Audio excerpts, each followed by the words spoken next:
आज आपण पाहणार आहोत तोंडलीची भाजी. त्याच्यासाठी मी इथे तोंडली घेतलेली आहे.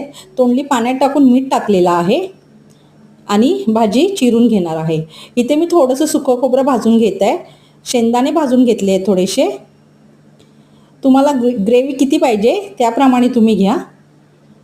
शेंगदाणे, सुकं खोबरं, कोथिंबीर, लसूण हे सगळं मी वाटून घेणार आहे इथे. हे बघा त्याचं वाटण करून घेतलेलं आहे. कढईमध्ये तेल टाकले, थोडंसं हिंग टाकले, राई जिरं टाकलेलं आहे फोडणीला. तोंडली चांगली परतून घ्यायच्यात आपल्याला तेलावर. गॅस फास्ट करायचा आणि तोंडली छानपैकी अशी परतून घ्यायची आहेत. हे बघा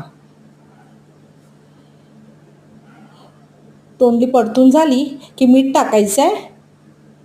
मीठ, घरगुती लाल तिखट, हळद हे टाकून पुन्हा तोंडली परतून घ्यायची आहे आपल्याला आणि झाकण ठेवायचं आहे. आता इथे गॅस स्लो करा, फास्ट करू नका, मीडियम गॅसवरच शिजून घ्या तोंडली.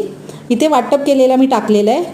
खोबरं आणि शेंगदाणा, कोथिंबीर, लसूण याचं वाटप टाकलेलं आहे मी. ते तोंडली परत परतून घ्यायची आणि आपल्याला झाकण ठेवायचं आहे. थोडंसं पाणी टाकायचं आहे. मिक्सरमधलंच पाणी घ्यायचं आहे आपल्याला धुवून. वाटप केलेलं मिक्सरचंच पाणी थोडंसं धुवून घ्यायचं आहे मिक्सर.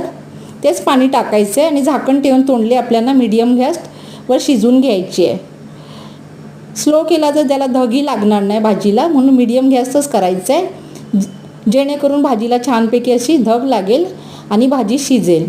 इथे मी अशी थपथपीत थोडी रस्साळ भाजी केलेली आहे. आपण चपाती आणि भातासोबतही खाऊ शकतो. ही भाजी करायला सोपी पद्धत आहे. तुम्ही करा, तुम्हाला आवडेल तोंडलीची